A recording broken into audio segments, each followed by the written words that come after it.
¿María Magdalena fue víctima de una de las difamaciones más atroces de la historia? Nuevas evidencias revelan no solo que Jesús la besó en la boca, sino que es posible que fuera la elegida para transmitir su palabra. En este episodio, haremos un nuevo retrato de la prostituta más famosa del mundo.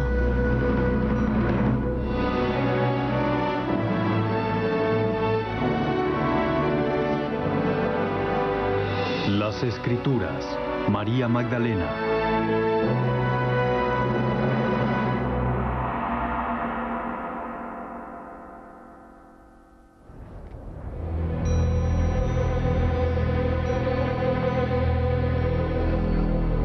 La historia de María Magdalena está íntimamente vinculada con Jesús. Tiene un papel protagónico en una de las escenas más poderosas e impactantes de los evangelios.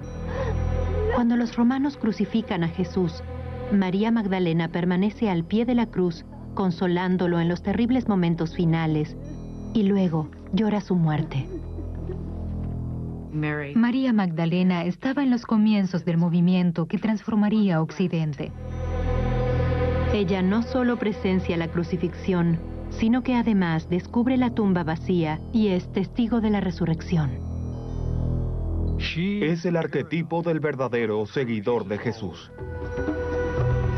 Pero la María Magdalena que recordamos, en especial a través del arte, es totalmente distinta.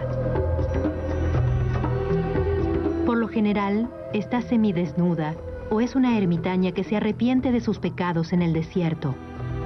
Una paria. Su vínculo principal con Jesús es el de la mujer que lava y unge sus pies.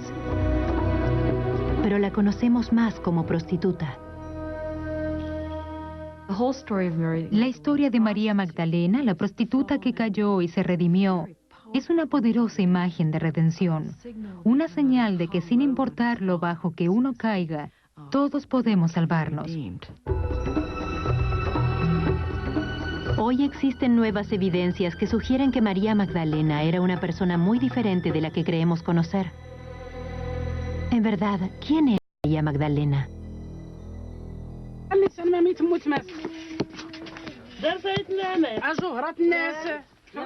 Aunque sabemos algo de la sociedad judía de la antigua Palestina de hace 2000 años, conocemos poco sobre María Magdalena. Aparece en los 4 evangelios, pero la Biblia no incluye datos personales sobre su edad, estado civil o familia. Su nombre, María Magdalena, nos da la primera pista verdadera sobre ella. Sugiere que provenía de una aldea llamada Magdala. Sabemos que existe un lugar llamado así en la literatura antigua. No solo se lo menciona en el Nuevo Testamento, sino también en textos judíos. De hecho, aún existe un lugar llamado Magdala, 200 kilómetros al norte de Jerusalén, a orillas del mar de Galilea. El nombre completo del pueblo era Magdala Tarichaea. Magdala parece que significa torre, y Tarichaea, pescado salado. Por lo tanto, sería Torre del Pescado Salado.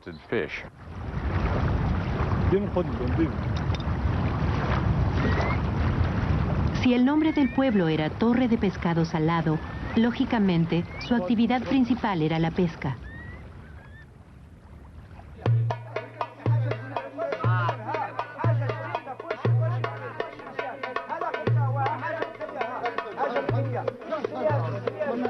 Como habitante de Magdala, tal vez María trabajó en los mercados de pescado.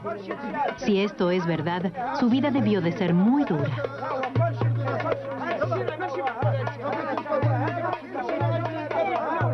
¿Pero existe alguna evidencia histórica de que fuera prostituta? La primera fuente de información es la Biblia. Pero lo extraño es que no dice que lo sea. Por lo tanto, aquella idea debe provenir de otras fuentes, posiblemente de un texto judío que hace referencia a la ciudad misma. Dicho texto se llama Lamentaciones Rabá, y todo lo que dice es que Dios juzga y destruye Magdala debido a la fornicación.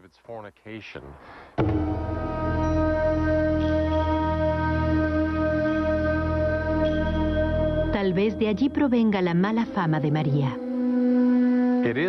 Es posible que la descripción de Magdala como un lugar de fornicación diera origen al concepto propagado en el cristianismo occidental de que era una prostituta.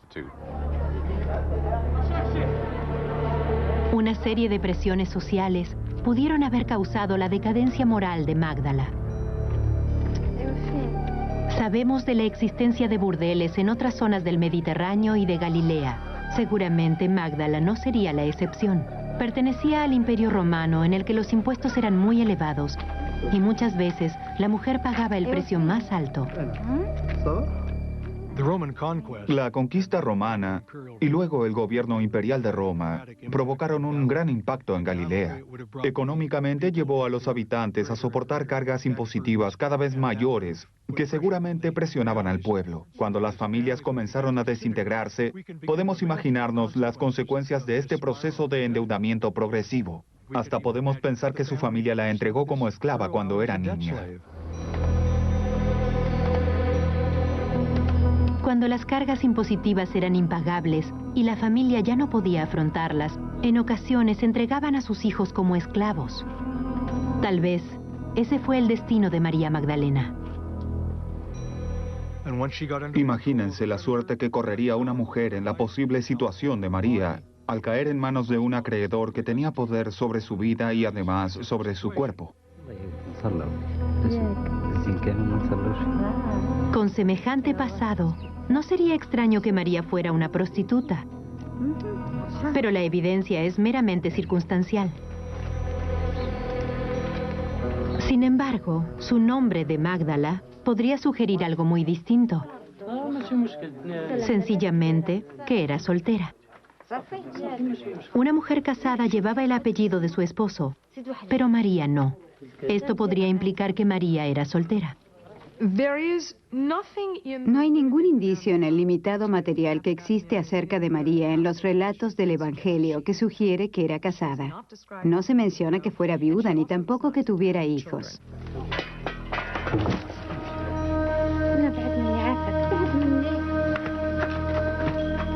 Hace 2000 años, una mujer soltera era víctima de sospechas. Tal vez esto aisló a María, pero no justifica su imagen negativa. Entonces, ¿qué otra cosa en su vida pudo haberla convertido en una paria?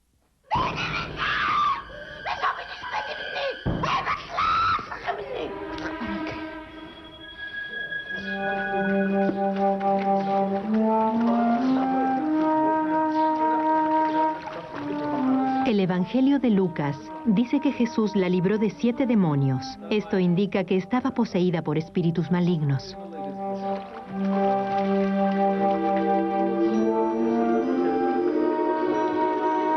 La historia comienza cuando Jesús está predicando y sanando en Galilea.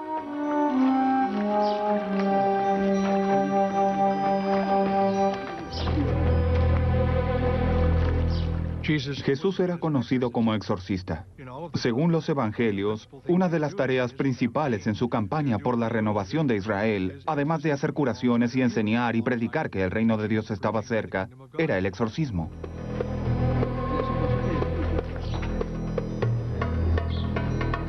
En aquel tiempo, si una persona estaba poseída, se decía que era su culpa, de modo que nadie debía tener mucha compasión por María. La gente creía que los demonios poseían a las personas que habían obrado mal y que por lo tanto merecían estar poseídas. La gente buena y honesta estaba protegida de los demonios. Muchas culturas consideraban que estar poseído era una advertencia de Dios por haber hecho algo malo, y la respuesta a ese mensaje era el arrepentimiento, un cambio de vida o un sacrificio en el templo. Pero había una cura sobrenatural. En aquel entonces, la gente creía eso. Pero en la actualidad, los expertos consideran que tal vez solo se trataba de una reacción ante el acoso o el abuso. Habitualmente, en estudios antropológicos, se descubre que las jóvenes brutalmente oprimidas carecían de recursos. Y si intentaban defenderse, las castigaban aún más. La única forma que tenían de defenderse era adoptar una personalidad demoníaca.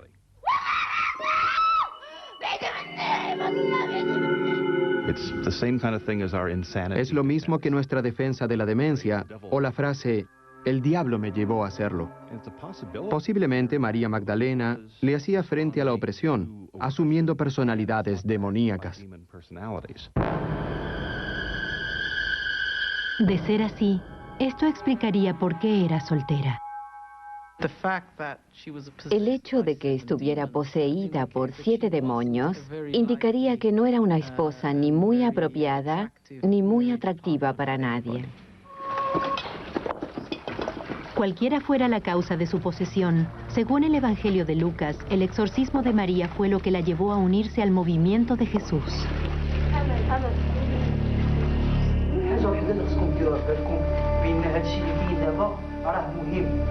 Como era soltera, María no tenía mucho que perder si abandonaba su hogar, y probablemente el mensaje de Jesús era lo que ella buscaba.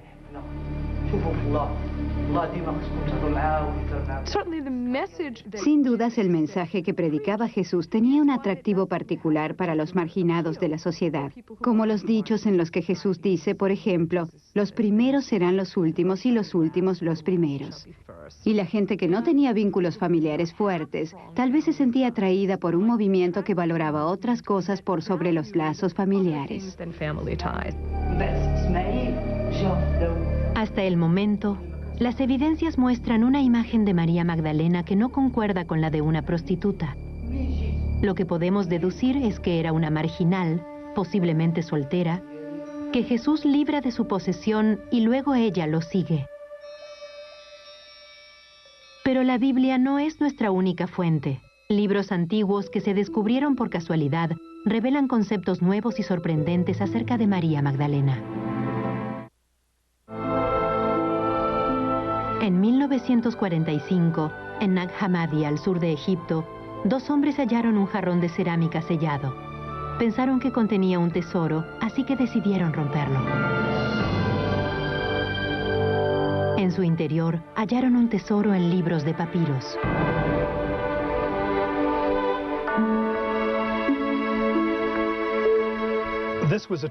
Fue un descubrimiento absolutamente fascinante. Es lo que sueñan los arqueólogos e historiadores del cristianismo antiguo.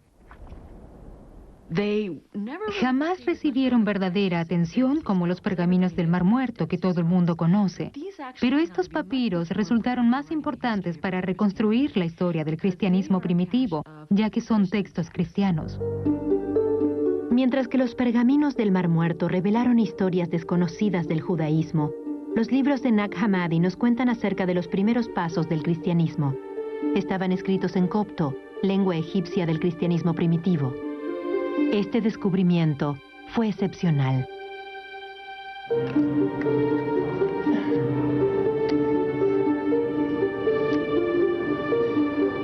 Stephen Emmel es un experto en copto y se dedicó a restaurar y traducir dichos libros.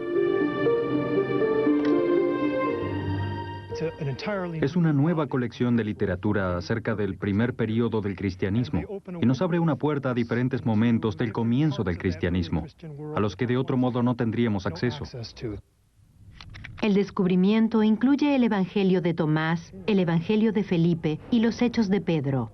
Estos textos no fueron incluidos en la Biblia porque no concordaban con la doctrina cristiana y se los conoce como apócrifos. Apócrifo es un libro que data del comienzo del cristianismo y proporciona datos secretos y desconocidos. Por ejemplo, en los evangelios del Nuevo Testamento se dice que después de la resurrección Jesús habló con sus discípulos, pero no sabemos mucho qué les dijo. Muy bien, podemos leer esas palabras en los evangelios de Nag Hammadi. A pesar de que no forman parte de la Biblia, los expertos creen que proveen datos significativos sobre la historia cristiana. Por supuesto, eso es lo más interesante de esta clase de literatura.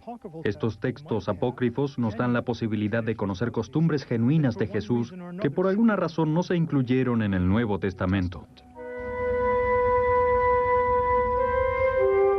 Y por primera vez en cientos de años, se halló una nueva fuente de información acerca de María Magdalena. Pero estos libros también revelan algo sorprendente acerca de su posición entre los discípulos de Jesús. Con frecuencia, María Magdalena aparece como una discípula muy destacada. En pasajes en los que Jesús dialoga con sus discípulos, María Magdalena hace preguntas con buen fundamento. Mientras que por momentos los demás parecen confundidos, ella es la que entiende. Es un desafío a la imagen tradicional de María Magdalena, una prostituta reformada que se suma a los grupos marginales del movimiento de Jesús. Pero aún hay más sorpresas. Uno de los documentos descubiertos en Nag Hammadi es el Evangelio de Felipe, en el que María Magdalena es un personaje clave. Su contenido dio lugar a una de las afirmaciones más polémicas sobre ella. Durante el tiempo que permanecieron enterrados en el desierto, las hormigas atacaron algunos libros. En este evangelio, carcomieron una parte crítica. Ese espacio vacío es el tormento de muchos estudiosos desde hace décadas. Este pasaje claramente se refiere a María Magdalena. Aunque las hormigas se comieron parte del nombre, aún queda suficiente para que no haya ninguna duda de que es ella. María de Mag. Da se perdió y luego Lena. Entonces sería María de Magdalena, María Magdalena. Y aquí tenemos el Salvador la amaba. La pregunta es, ¿qué sigue? Por la manera en la que el texto continúa en la página siguiente, podemos restaurar el contenido. Los discípulos le preguntan al Salvador por qué ama a María Magdalena más que a ellos.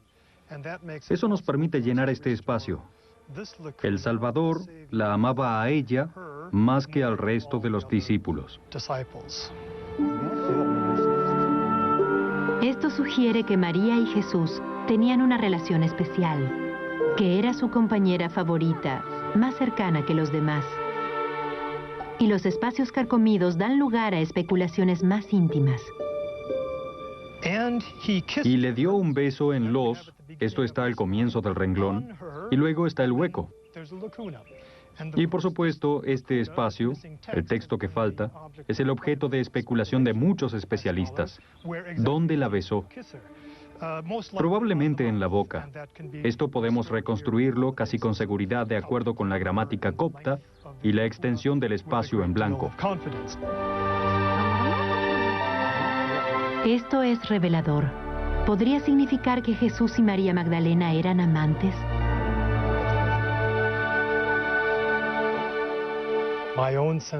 En lo personal, yo no creo que Jesús tuviera relaciones muy estrechas con nadie. Era una persona que vivía con un pie en el otro mundo. Y la mayoría de sus contemporáneos, los que conocemos, los que no se privaban de los placeres terrenales, eran hipócritas. No creo ni por un instante que Jesús fuera un hipócrita. De hecho, puede haber otra interpretación del beso. Esta creencia, según el Evangelio de Felipe, de que Jesús ama a María y la besa, creo que en la boca, parece muy erótico para los lectores occidentales de hoy. Pero la imagen no necesariamente sugiere sexualidad, sino la transmisión de sabiduría divina. El beso es un símbolo de la íntima recepción de la enseñanza de la palabra de Dios, un aprendizaje real. Según el Evangelio de Felipe, parece ser que, a diferencia de los otros discípulos, Jesús le enseñaba a María en privado, en forma individual. Es probable que María Magdalena realmente escuchara cosas de él que los demás no. Y tal vez Jesús mantenía estas conversaciones privadas con María porque ella realmente entendía su mensaje. María Magdalena aparece en este texto no solo como su discípula más querida, sino también como figura simbólica de la sabiduría divina. Estos relatos de María como su compañera más allegada y símbolo de sabiduría divina se contraponen con la imagen popular de María Magdalena.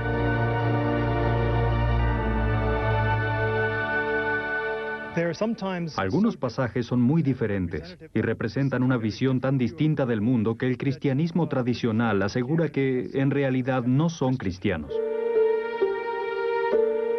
Este debate explicaría el sentido más común de la palabra apócrifo. Apócrifo adquirió connotaciones muy negativas, especialmente en comparación con los textos de la Biblia. En general significa que no debe leerse, ni tomarse con seriedad, ni considerarse. Significa que no es cierto. Mucha gente considera el contenido de estos libros como leyendas. Entonces, ¿podemos creer en el Evangelio de Felipe? ¿María era realmente la compañera más cercana a Jesús? Tenemos evidencias de ello y podemos encontrar muchas en la Biblia misma.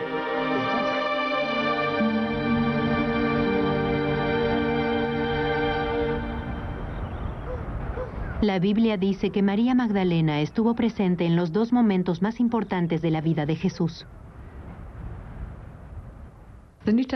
Los evangelios del Nuevo Testamento dedican mucho espacio al arresto de Jesús, al juicio, a la crucifixión y a la resurrección.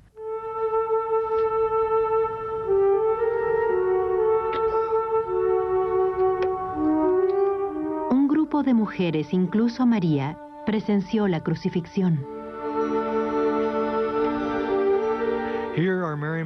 Estaban María Magdalena y las demás mujeres. Los discípulos ya se habían dispersado, aterrados. Ellas se quedaron para ver la crucifixión de Jesús.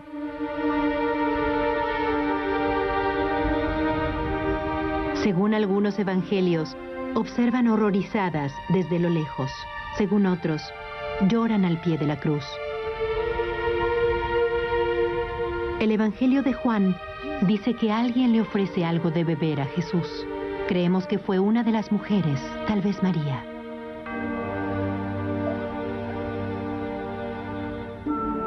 Históricamente no sabemos si los romanos permitían que los seguidores presenciaran las ejecuciones, pero si las mujeres estaban allí, debió ser una agonía para ellas observar la escena.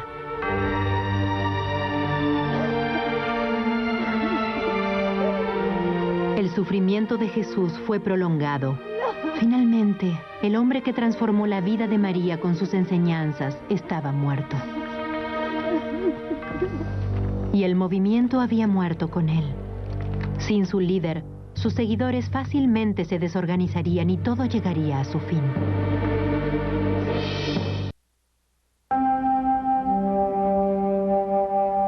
Tras su muerte, colocaron el cuerpo de Jesús en una tumba en las rocas. Se dice que María Magdalena era una de las mujeres que se quedaron en vigilia. No es difícil imaginar cómo se sentiría cuando fue a ungir el cuerpo de su Mesías.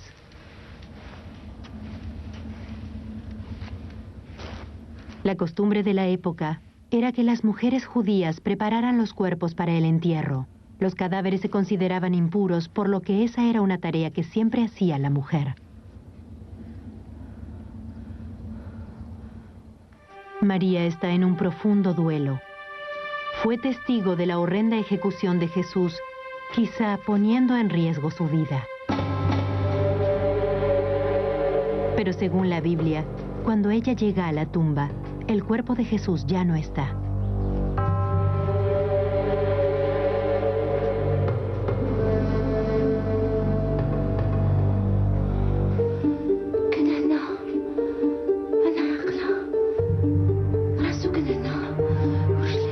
El relato completo del rol de María tras descubrir la tumba vacía se encuentra en el Evangelio de Juan.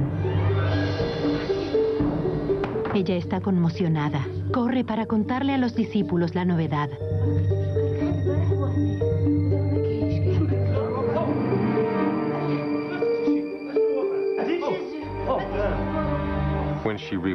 Cuando les dice a los discípulos lo que pasó, ellos no lo creen. Creo que eso refleja claramente su actitud hacia una testigo mujer. Piensan, bueno, está histérica o algo así, no hay por qué creerle.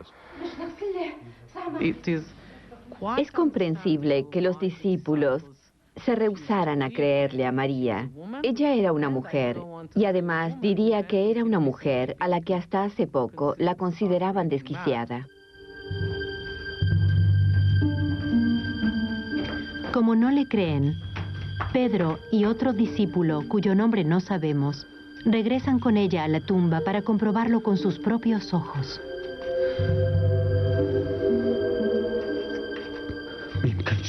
Al encontrar solo la tela que cubría el cuerpo, Pedro reacciona con ira y consternación. Pero el otro discípulo comprende lo que ocurrió y deduce que Jesús debió resucitar de la muerte.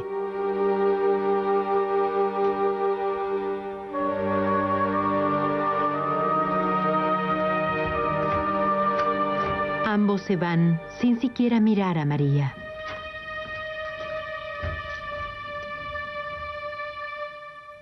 Luego, ocurre algo aún más extraordinario. Es el momento más importante para María Magdalena.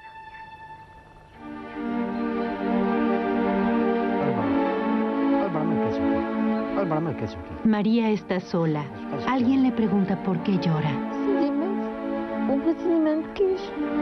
Ella cree que es el hortelano y dice, se llevaron el cuerpo de mi Señor y no sé dónde está.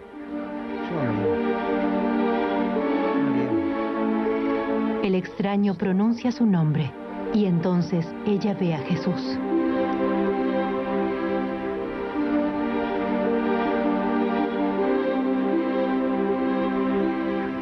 Ella está sobrecogida y dice, Maestro, y se acerca para tocarlo.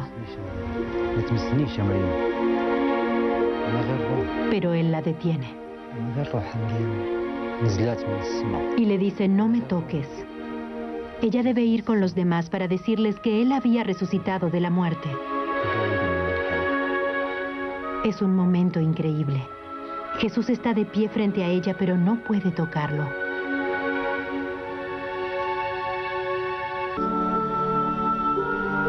La resurrección de Jesús fue un hecho crucial para el cristianismo. A partir de ese momento dejó de ser un movimiento menor para convertirse en una nueva religión, y María Magdalena fue un personaje clave. Podría pensarse que María sería reconocida como una apóstol, una de las primeras misioneras que fundó la religión, ya que parece cumplir con todos los requisitos que establece la Biblia. Si tomamos el Evangelio de Lucas, allí dice claramente que sería considerado apóstol quien estuviera con Jesús durante su ministerio, fuera testigo de su muerte y resurrección, y luego fuera capaz de predicar su Evangelio. María Magdalena cumple con estos requisitos. Pero ese es un rol que la Biblia jamás le otorga. En ningún lugar del Nuevo Testamento se nombra a María Magdalena como apóstol. Para descubrir el porqué, se debe recurrir a otro antiguo texto apócrifo.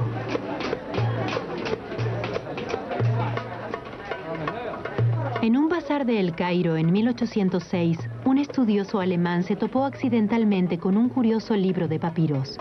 Estaba atado con cuero y escrito en copto, el antiguo idioma egipcio de la época del cristianismo primitivo, pero el origen de este documento era bastante misterioso.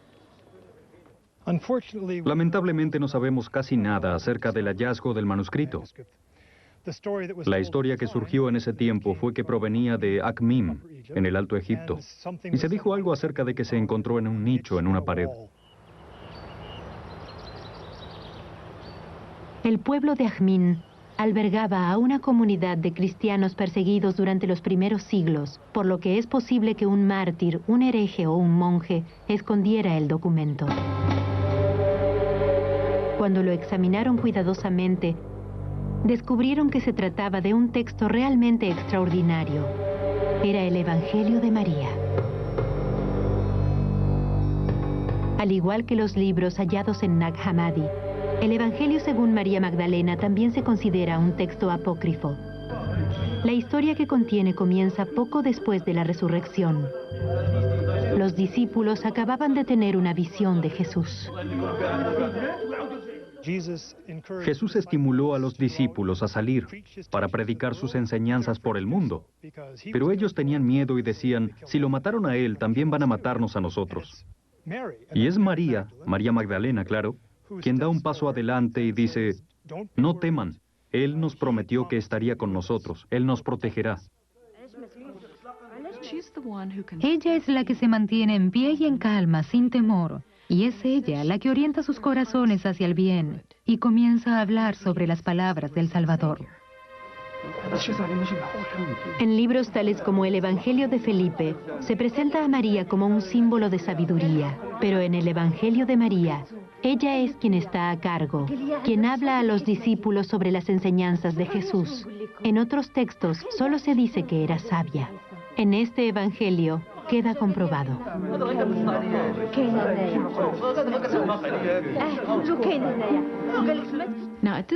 Es entonces que Pedro le pide a María que les diga las cosas que ella pudo oír y los otros discípulos no.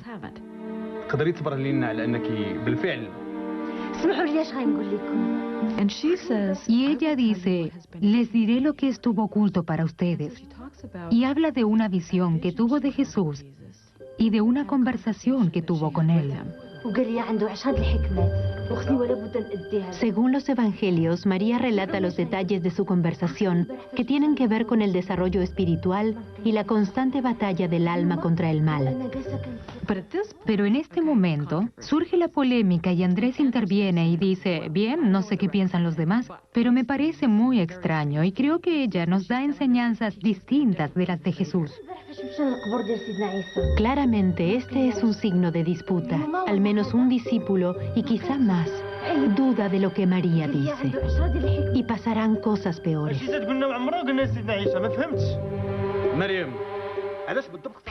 Entonces Pedro se entromete y agrega, ¿se supone que ahora debemos cambiar y escucharla a ella? ¿Jesús hablaría en privado con una mujer antes de hacerlo con nosotros? ¿Acaso la prefiere a ella?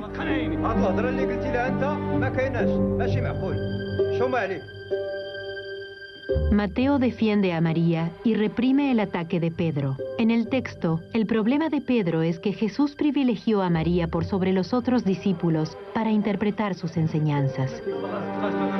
Pedro ve a María como a una rival para el liderazgo del grupo. Se la muestra como la discípula que realmente capta el mensaje, quien comprende de verdad de qué se tratan las enseñanzas. El texto deja en claro que lo que la califica para ser líder del grupo es su madurez espiritual. Lo irónico es que la mayoría piensa que Pedro es la roca sobre la cual se edificó la iglesia. Es la figura principal entre los discípulos y María Magdalena es solo un personaje secundario del elenco. El Evangelio de María modifica de tal manera la imagen de María Magdalena que debemos estar seguros de que sea auténtico. Después de todo, nadie sabe con exactitud de dónde vino, y a diferencia de otros escritos de los comienzos del cristianismo, no había referencias sobre él antes de que lo hallaran.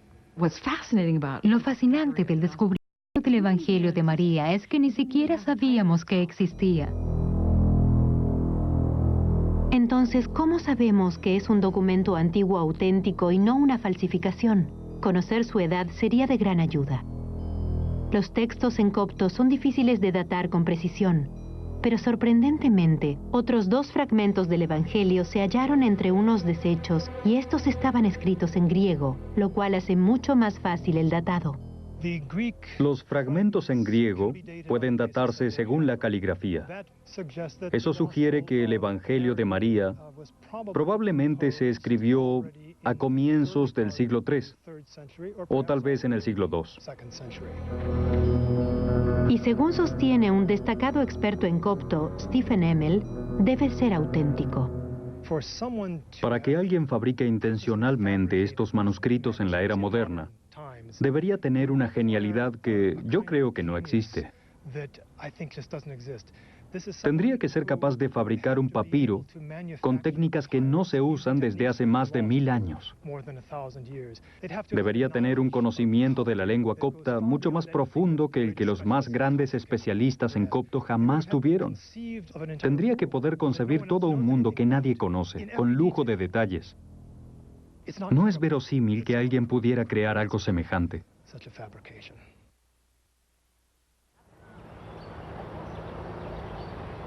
Si el Evangelio de María es genuino, podría explicar la verdadera razón por la que María Magdalena desapareció de la Biblia.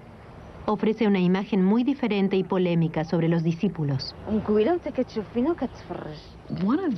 Una de las cosas más fascinantes del Evangelio de María es que realmente nos lleva a repensar la historia del cristianismo.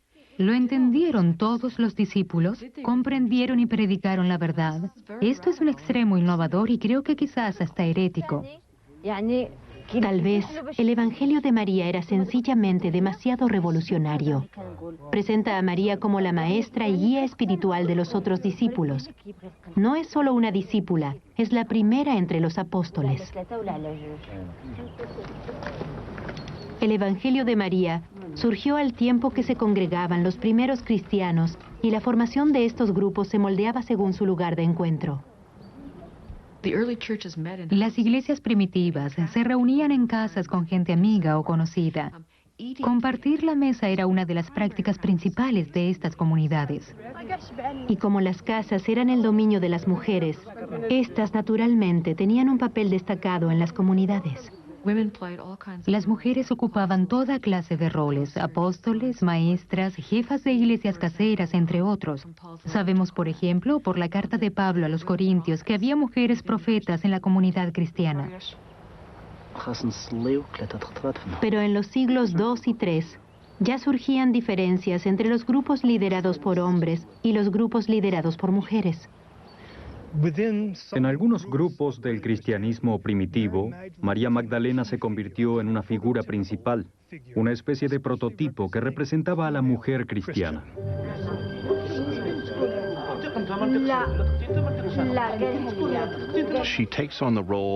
Ella asume el rol de representar a la mujer frente al hombre en general.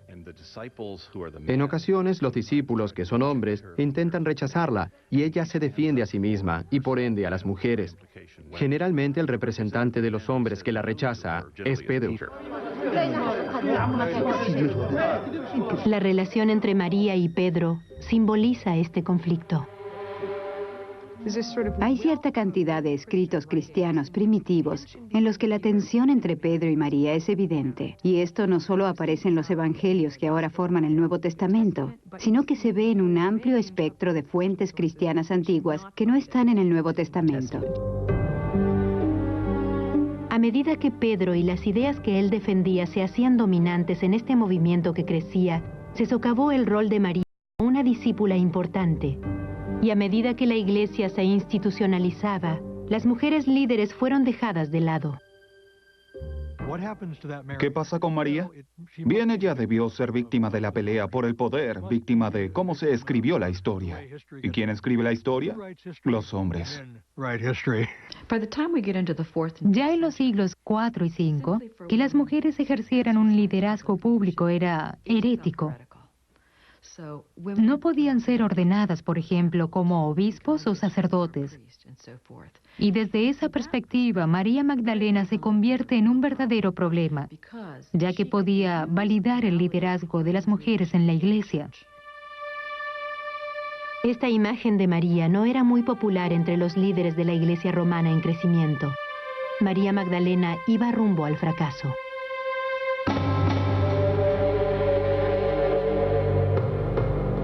La iglesia quería que la doctrina religiosa se limitara a la Biblia. Por eso debía eliminar las ideas no ortodoxas. Obviamente, los libros de Nag Hammadi y el Evangelio de María eran parte del problema, así que desaparecieron. Imaginémoslo, unas personas del siglo IV poseen libros que contienen estas obras. Los funcionarios de la iglesia dicen, no los lean, no los conserven, ¿Qué hacen con ellos? Bien podían tirarlos a la basura o quemarlos, o tal vez pensar, voy a ocultarlos en algún lugar así después vuelvo a buscarlos. Y si nunca volvieron a buscarlos, quedan ahí en el desierto. Pero ocultar los libros no eliminaba a María Magdalena. No pudieron eliminarla de los relatos de Jesús, ya que ella ya existía como uno de sus seguidores en los 4 evangelios, de modo que debían hallarle otro rol. Lo que se necesitaba era una historia alternativa para María Magdalena. Y lo que se hizo fue inventar la historia de que María era prostituta, y no creo que esto fuera algo casual. De hecho, si examinamos de cerca la Biblia, descubrimos una verdad asombrosa.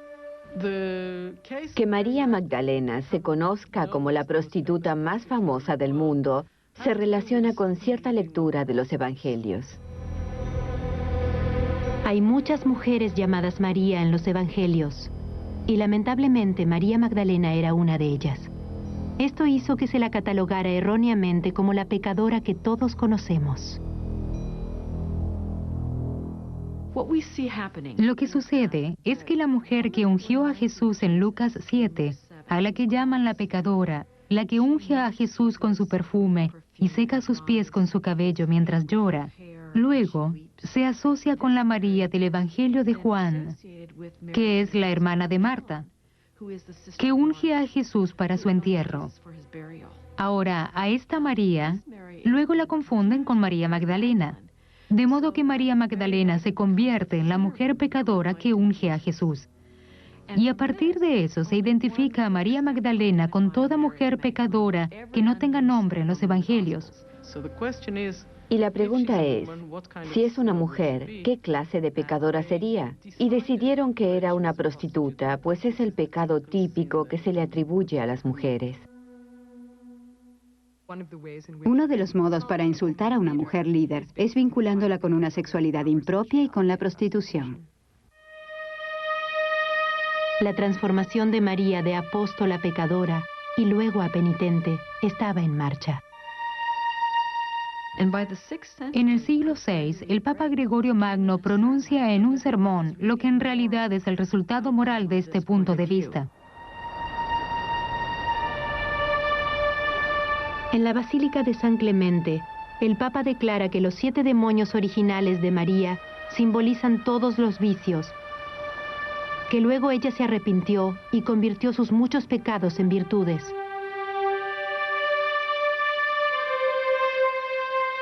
Y así María Magdalena, la líder apostólica, se convierte en la prostituta arrepentida.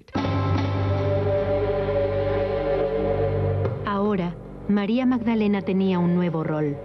La Iglesia en crecimiento alentaba a los conversos a la fe a reflexionar sobre sus propios pasados pecaminosos, y esta nueva María era el arquetipo ideal. Se convirtió en una figura muy importante porque podían usarla para mostrar que las mujeres debían arrepentirse, que el pecado de la mujer era sexual, y así podían compararla con la Virgen María. Y luego con Eva se convirtieron en la base para entender a la sexualidad femenina de Occidente. Como penitente, María Magdalena aún tenía muchos seguidores fieles. Pero lamentablemente que la recrearan como pecadora dejó una mancha en su nombre. Declarar que es una prostituta nunca es algo positivo, ni siquiera en una tradición que ve la penitencia como algo muy importante y el arrepentimiento de los pecados como algo que todos los humanos deben hacer.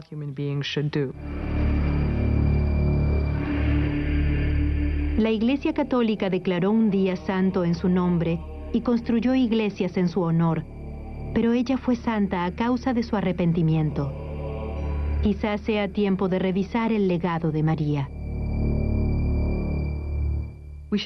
Deberíamos recordarla no solo como una seguidora de Jesús y como alguien que tuvo una visión de Jesús, sino como una mujer que muy probablemente fue una líder del movimiento cristiano primitivo.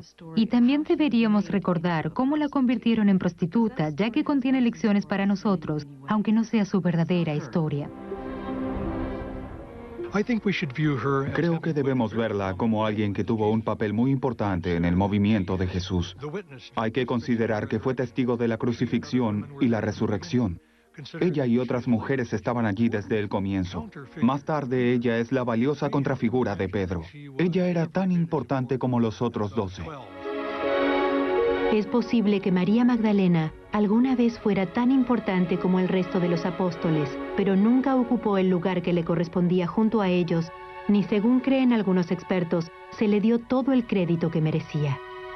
María Magdalena es una mujer realmente notable, pues es ella quien, en mi opinión, sin ayuda alguna, trajo a la luz y dio origen al cristianismo.